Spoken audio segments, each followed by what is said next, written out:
The people of Living Waters Lutheran Church are called to share the grace of Christ with all people through worship and community service.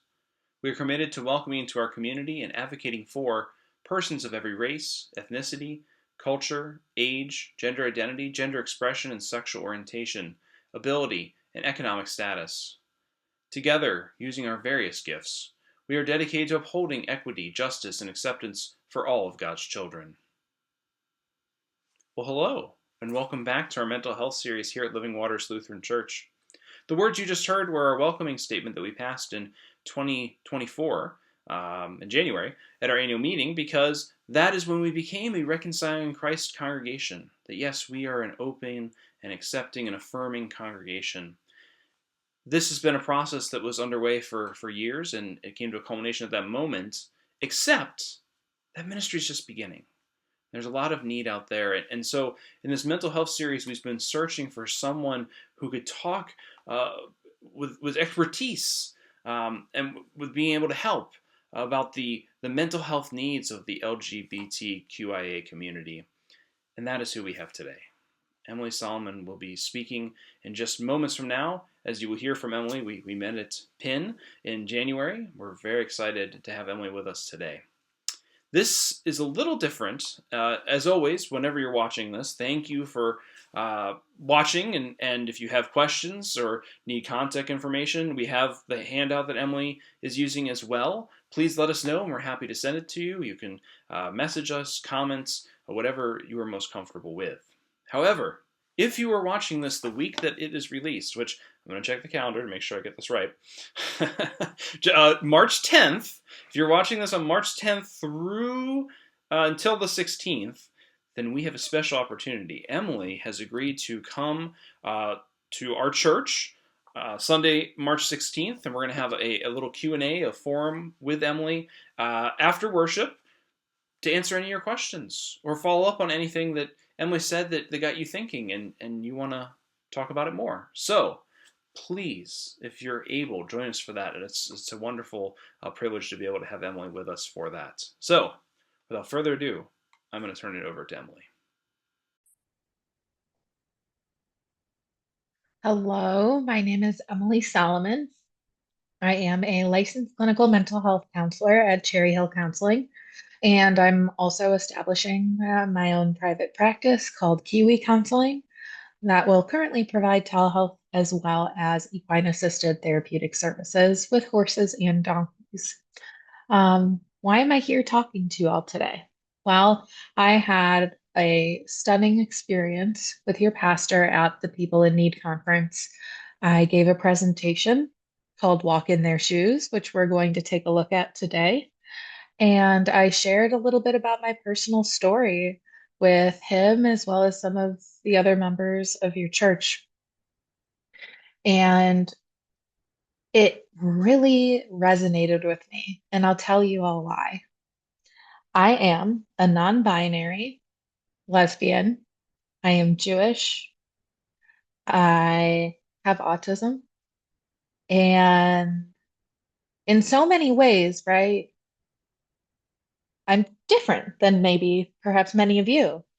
Um, but what's so beautiful is how deep and rich our connection still is, nonetheless.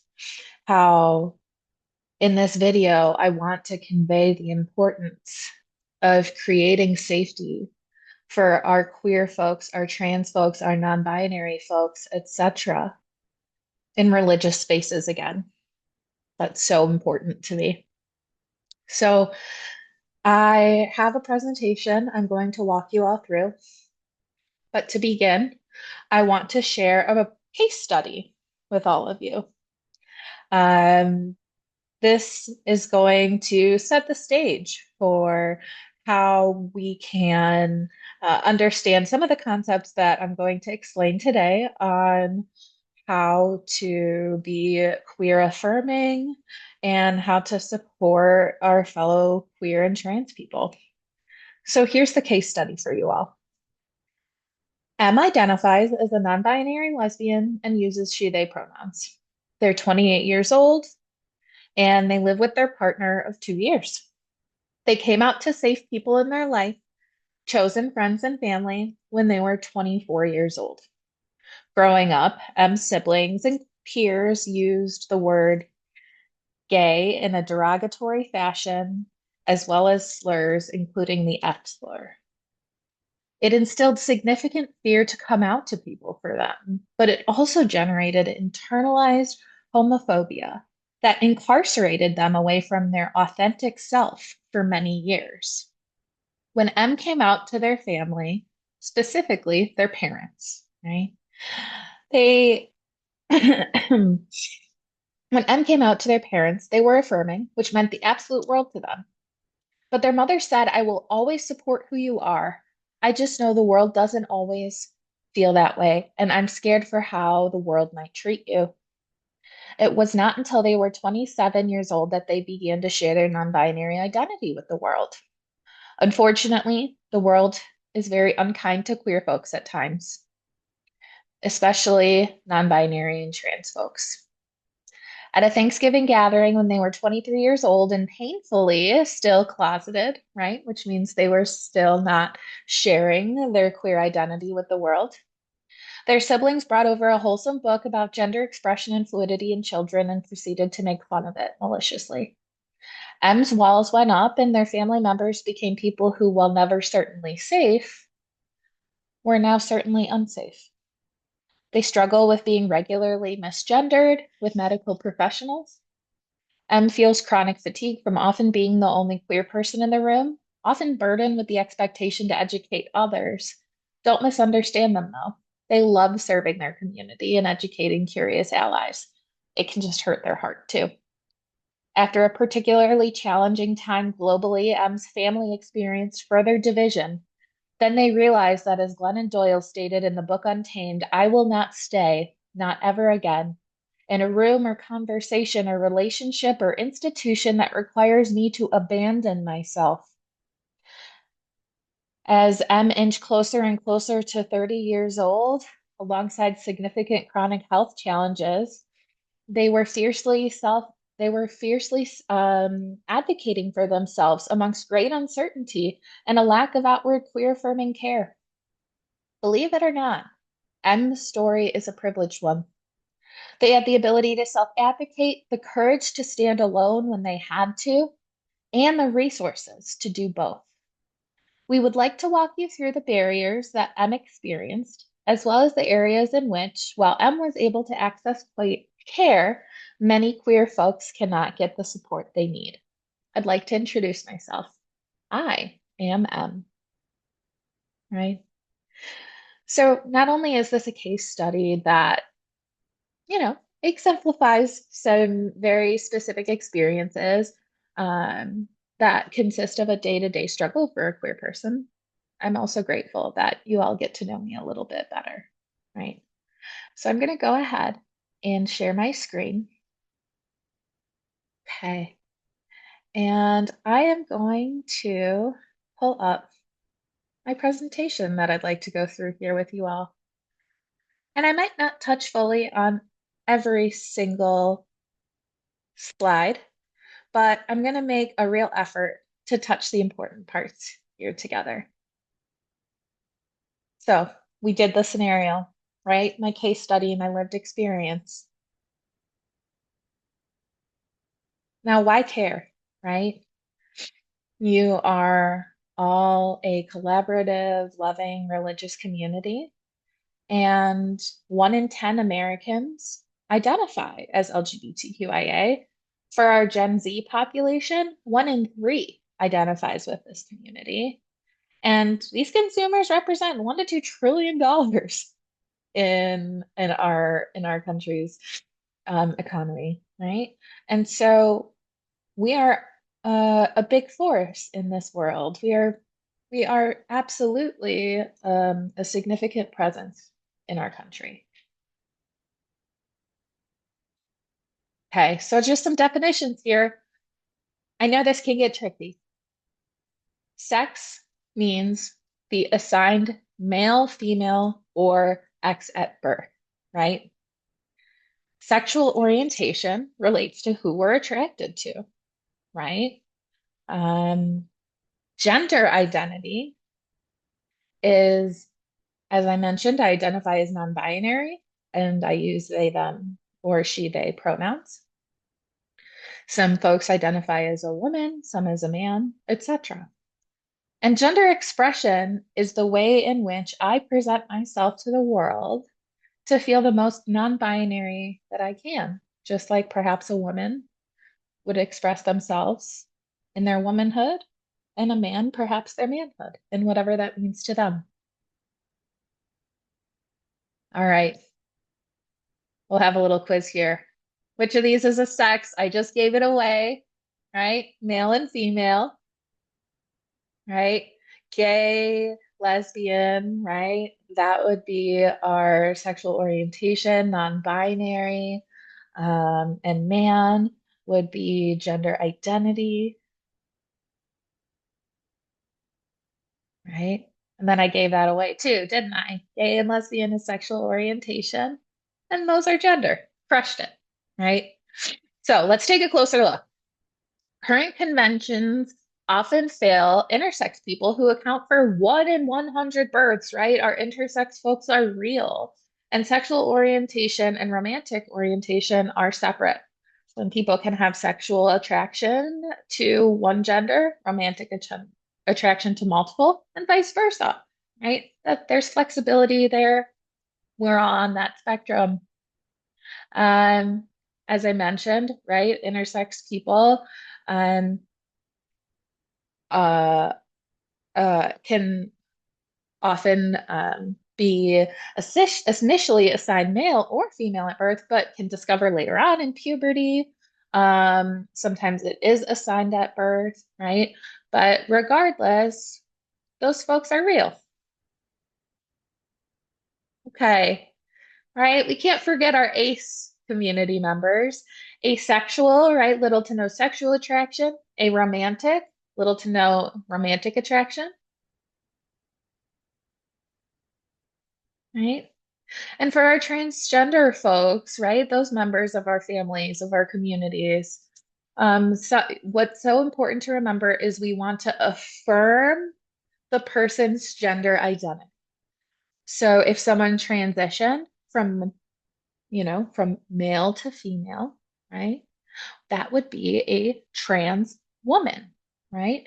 That person decided that their identity, excuse me, the transitioned from man to woman, right? That transition would be affirmed by trans women, whereas if someone transitioned from, you know, female to man, right? Then we would want to affirm trans man. Um, Similar with non-binary folks. So always remember trans, then what that person identifies as. Trans man or trans woman, non-binary person. All right, let's see. Let's get through some of this word salad together. There's a lot of great information, and I'm happy to provide the handout that goes with this presentation um, to our pastor here so that he can distribute that to all of you and kind of get the highlights, right? Um, as I mentioned, a way to affirm affirmations for both trans women and trans men. For a trans woman, use she, her, girlfriend, wife, mother, grandmother, aunt, waitress, etc. And for a trans man, he, him, boyfriend, husband, father, grandfather, uncle, etc. Right? Here are some really lovely non-binary affirmations, right? We can use partner. We can, for instead of boyfriend, girlfriend, spouse in place of husband and wife, grandparent or parent, person. Oftentimes, and I enjoy it, non-binary folks can go by NBs, right? And it's kind of a nice nickname that feels very affirming to me, right? So a little knowledge test, if you will, right? A little matching. I'm just going to click through so we can understand together, right? Trans woman, right? We could affirm her with wife, mother, waitress, niece. Trans man, he, him, brother, waiter, and a non-binary person, parent, mix, z, them, right? These are both different versions of pronouns that non-binary folks use, and nibbling instead of niece or nephew. right? How can I affirm a person without outing them, right? Because not all people are out to their families, right? Let me go back really quick. There we go, right? I don't want to go over this slide too much, right? It asks, what do we, what do we do? Um, uh, what do we do if trans man is not out in the family, right? So this gives a specific example, right? I think if someone is only out to certain people, the best course of action is also to have a conversation with them if they're comfortable, right? Of what they would prefer to go by in public. I think using gender neutral language um, around family, right? But being particularly affirming with that individual when it's safe to do so is the optimal form of affirmation, right? Now, here's where I want to reach out to parents, any provider, um, anyone who would be caring for someone who's a queer person, right? Being a affirming provider or parent or teacher, etc., doesn't mean you're perfect. It means you're willing to be accountable for misgendering your client, patient, student, child, etc., self-correct, and move on. When a provider stays stuck in their guilt of misgendering, making a false assumption about sexuality, or using their dead name, it only puts pressure back on your client, patient, or student to caregive for you, the provider, rather than persist in their self-advocacy. I'm sorry, I misspoke. What are your presenting concerns, Em? Right? That's a way we could navigate that together. Um, all right. I love this timeline. It's really valuable. I think when we take a look at this timeline, it becomes very clear that queer people have always existed, right? Early records of the first recorded queer couple in Egypt, 2400 BCE. Two-spirited folks in the United States, 1400s, right? And thinking about, Stonewall, the Stonewall riots in 1969. I want to think about just some barriers, right, that we have to navigate as queer people in some major resource settings. Four mistakes made commonly by primary care providers are not necessarily understanding queer terms and the language that we've gone over together today, not really understanding or using affirming language for patients, right? Um, or a lack of affirming their lived experiences, lack of education in hormone replacement therapy, and even catfishing patients seeking hormone replacement therapy, which can look like a provider, which this has happened in McHenry County, providers requesting or stating that they are affirming, having patients come in for HRT consultations, and then trying to talk it in some way, shape, or form.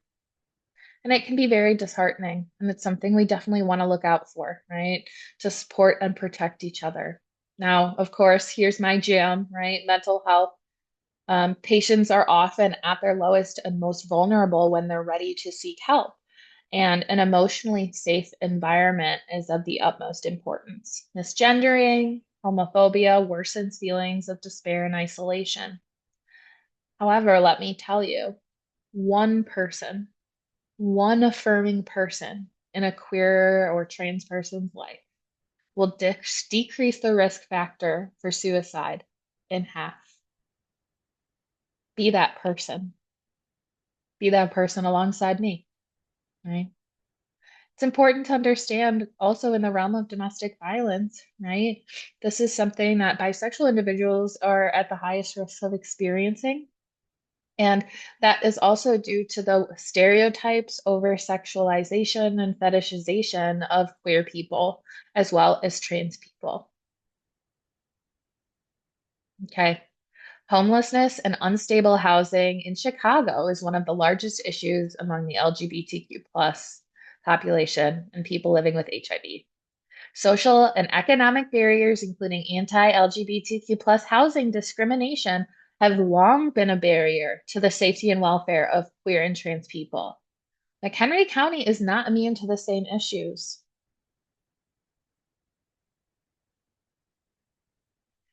This one, this one can be painful. I know I mentioned it a bit in my case study, right, about my personal narrative. Familial rejection, a loss of closeness, refusal to acknowledge gay presenting relationships, refusal to acknowledge our family members' identities. All of these things tend to lead to some sort of withdrawal from the family system. Academically, this can be very challenging. On top of children spending almost, or at least 40 hours a week at school, they deserve to feel safe at school. And there's a lack of training and a lack of consequences for teachers and students who discriminate against LGBTQIA plus teachers and students.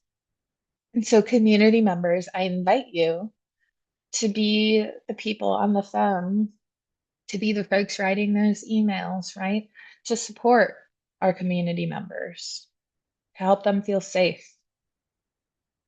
right? So here's where we have questions. I'm going to go ahead and stop sharing my screen and just go back to me, right? I so appreciated the opportunity to share this information with you all.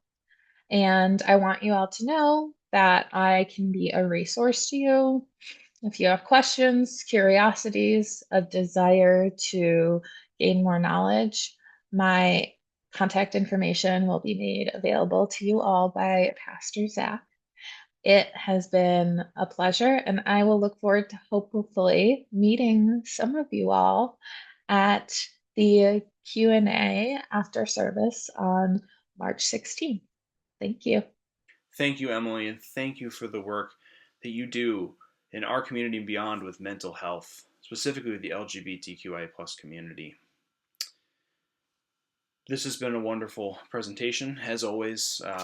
If you have questions, concerns, if you need help, if you need referrals, we're here to help. We've done referrals.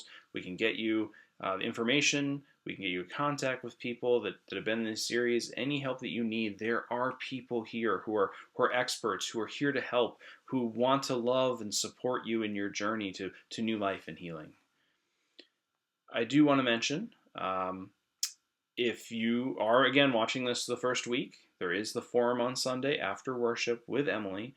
Very excited to have Emily with us and in leading that and being able to just have that accessibility. That's a wonderful gift. We're very thankful that they have given of their time in that way. I do also want to mention, if you are watching this and you are looking for safe spaces, I know it is a difficult time in our country right now, and safe spaces can be hard to find, places that you really do truly are accepted and affirmed. I hope and pray that Living Waters can be that for you if you are looking for that, but there are other places as well, and there are resources for that, and we can help connect you with that as well. You are loved, no matter who you are, and that's the good news of, we believe, of the gospel as well. So, as such, as people of faith, we close these videos together with a brief word of prayer. So please join me. Holy God, we give you thanks for Emily and the work that they are doing in mental health with folks that are hurting, who need renewal in their lives. God, we believe you are a God of new life, of healing, of wholeness, of wanting good things for all of our lives, that everyone is your beloved child. Please help us to proclaim this truth. Please empower those who help with mental health to be accessible, for our laws to be empowering instead of a divide or a barrier. Please help us, the Living Waters, to serve this community, including the LGBTQIA plus community, to affirm them, to love them, to share the grace of the God that we worship. And please help us to proclaim the good news that new life is abounding for all, through mental health or otherwise. In your holy name we pray. Amen.